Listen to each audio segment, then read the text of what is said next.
Yeah, I mean, I think the goal is just to not look like you in the Houston Rockets uniform. Yeah. Is ultimately the goal for us. Like, we don't want to. It ended for Larry Bird Celtics. It ended for Isaiah Thomas Pistons. It ended for Michael Jordan Bulls, The Last Dance. Absolutely. It ended for Tim Duncan and Parker and Ginobili. It always ends. Hey, man, I never punched down. Draymond's a good player. We're not on the same level. Listen to this. Charles Barkley doesn't lose arguments. He doesn't even really get into them. When Charles Barkley decides someone is beneath him, he doesn't raise his voice and he doesn't get emotional. He just drops one sentence on top of their entire career and walks away. Last week, a four-time champion sitting on live television found out exactly what that feels like because Draymond Green did something almost nobody on TV has the nerve to do. He took a shot at Barkley on Inside the NBA on Barkley's chair on that network stage. What happened over the next 72 hours wasn't back and forth, and it wasn't a debate. It was a public dismantling of a man's entire resume by someone who waited, locked in, looked him dead in the eye, and ended it with one sentence that shut everything down. Hey, man, I never punched down. Draymond's a good player. We're not on the same level. This is the story of how it all unfolded and why, when Charles Barkley finally responded, the entire basketball world locked in on one conclusion: he was right. To really understand the kill shot, you have to understand the room it happened in. It's on Inside the NBA, the most watched studio show in basketball history. And on this night, Draymond Green isn't there as a guest popping in for a quick segment. He's sitting at the desk with legends, with Hall of Famers, as if he belongs there on equal footing. He's filling in for Shaquille O'Neal.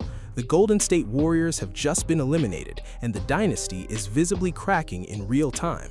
Before they cut to break, Draymond starts talking about a private moment he had with his head coach.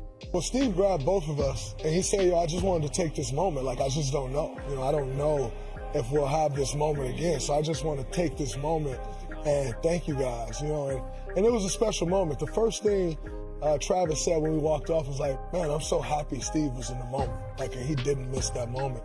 But like going down the stretch, you can't help but think like, is this it? Is this the... That's the tone in the room. Vulnerable, reflective. A four-time champion staring straight at the end of a dynasty that once felt untouchable. He keeps talking, not stopping, letting the moment out on live television.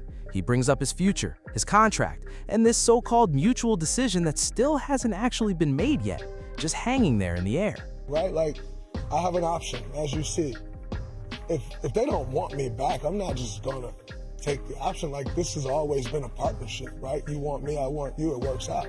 And so I do think they want me. Hold up. This is human and it's honest. He's being treated like a partner, not just a player on the roster. And then he breaks down exactly why the season collapsed. But yet you got Jimmy Butler out with a knee injury. You got Moses Moody out with a knee injury. You got Steph Curry out with a knee injury. And we're just free-falling pretty much from All-Star break on. 3 knees, 1 dynasty in free fall, and 1 player still convinced he belongs in the Golden State Warriors for the rest of his career. I don't see myself in another uniform, but I am also understanding of this business and know that it takes them to want me as much as I want them in order for it to continue. This is a man at his most human, his most exposed, sitting next to a Hall of Famer who's been doing this for 26 years. That's the setup. That's the exact room Draymond Green chose to step into and throw a punch from. Charles Barkley doesn't even blink. He looks at Draymond on live television and delivers the kind of truth nobody else in basketball is willing to say out loud. Well, it's over for the Warriors. There you go. I mean, no disrespect. But disrespect is... No disrespect. It ends for every old team. You have your run, you get old, y'all let Clay go. You and Steph on the backside of y'all careers. It just passed you by. Y'all had one of the greatest runs ever.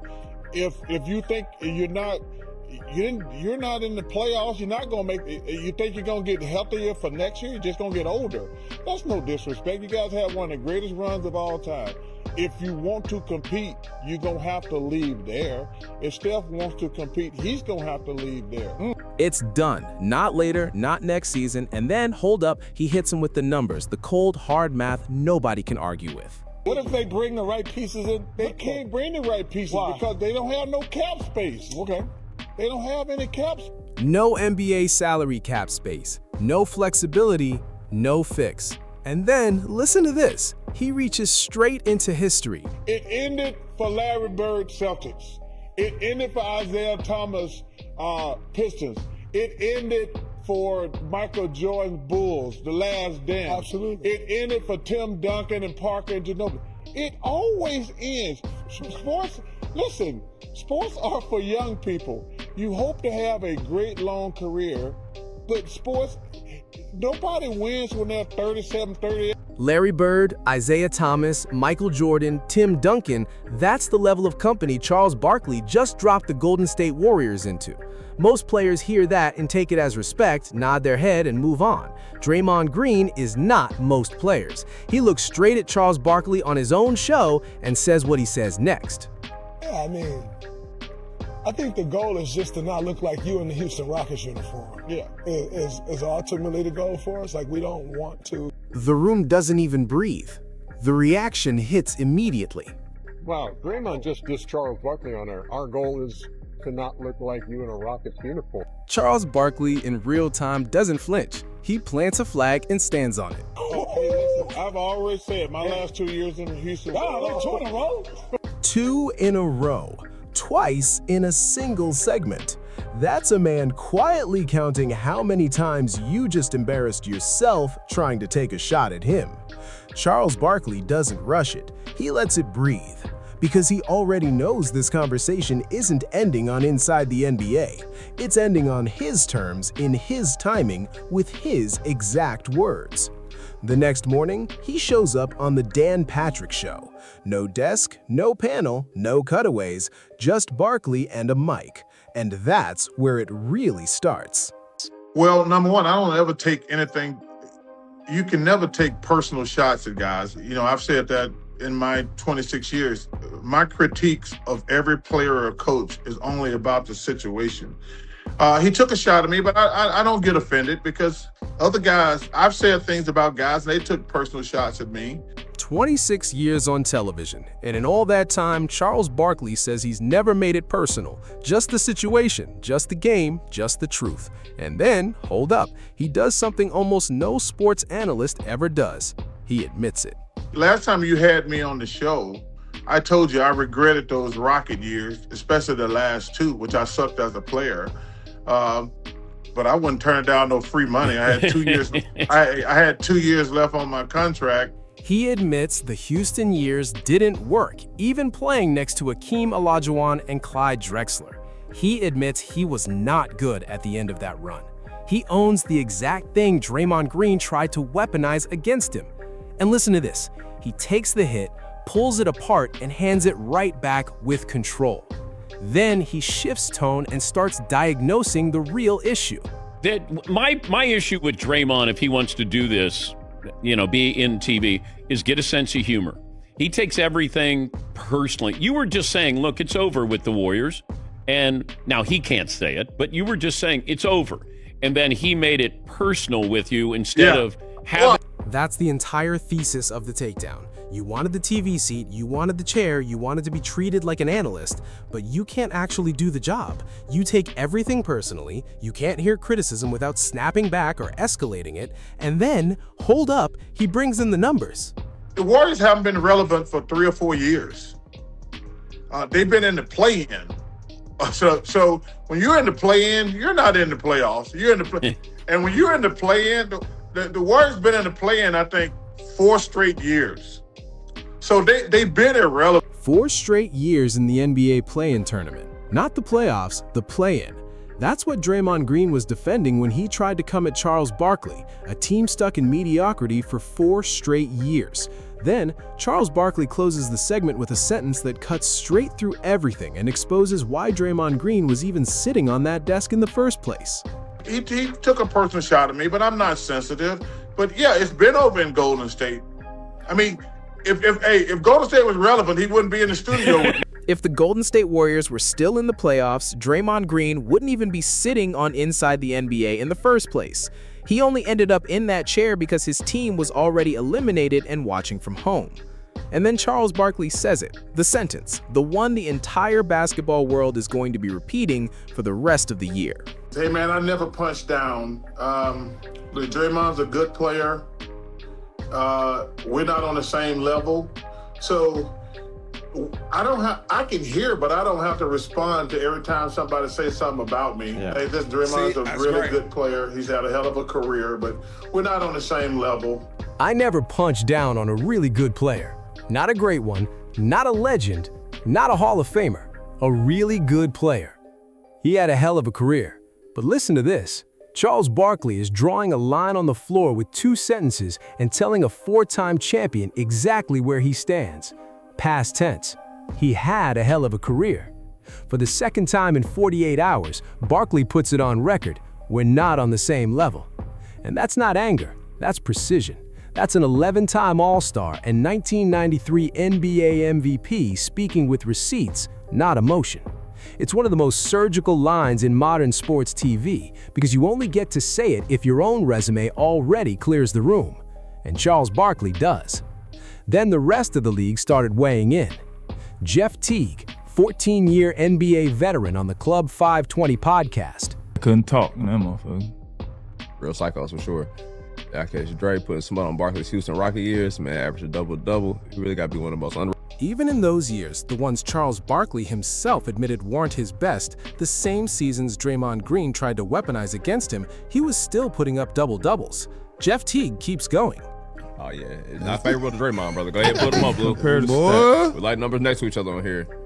The numbers look a little different, brother. I just Act want to like Barkley won one of them ones now. Yeah, you MVP One of them now. ones. 1993 NBA MVP, not in the conversation, not nominated, straight up league MVP. That's Charles Barkley on the record, not reputation, not nostalgia, actual hardware at the highest level. And then, hold up, the numbers speak for themselves.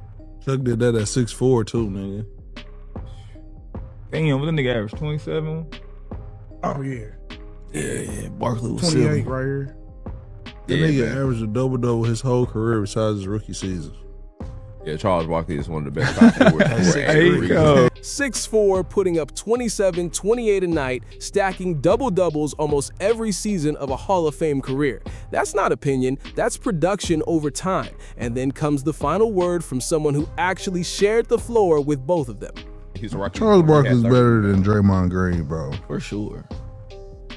Now, not goddamn, arguing that I one. respect that career shit. What year he I had? love Draymond, but we ain't arguing that one. No arguing from his own peers, from the players who actually had to guard them. Charles Barkley didn't even need to call anyone to defend him. They showed up on their own because in basketball, the resume always speaks louder than the debate. And Draymond Green walked into a confrontation with a man whose career history was already doing the talking. Listen to this. This is the part nobody really wants to sit with. This is what the end of every dynasty looks like. Not the parade, not the rings, but everything after that glow fades. The moment where reality catches up and starts naming things out loud. A Hall of Famer in a TNT studio looking at one of the defining players of a generation and saying, on his own airtime, that the run is over and the math is already decided. And Charles Barkley said it himself the next morning on the Dan Patrick Show. And I know he don't want to say it, but, and listen, you know, everybody get mad when I say this. Old people don't get healthy. Old people die, okay? They don't get healthy. The notion that him and Steph gonna get better when they get healthy and being a year older, they're not. They're just gonna get older, Dan. So it's over for Golden State. That's the part Draymond Green couldn't hear. That's the part he couldn't sit with in real time. That's why he leaned across the desk and tried to swing at the one man in basketball you simply don't beat in a public argument. Charles Barkley isn't just a great former player, and he isn't just a Hall of Famer. He's a psychological outlier. 26 years on television, built on telling the truth, absorbing the backlash, and never flinching when people come for him. He's been called everything, challenged constantly, and still never once lost a public exchange to a player still in the league. Draymond walked into that studio thinking it was peer-to-peer. He walked out being reminded in 2 sentences that it wasn't. And if you think Charles Barkley won that exchange, drop a like. If you think Draymond had a point, say it in the comments and break it down. And subscribe, because this is the only place breaking these moments down exactly as they unfold.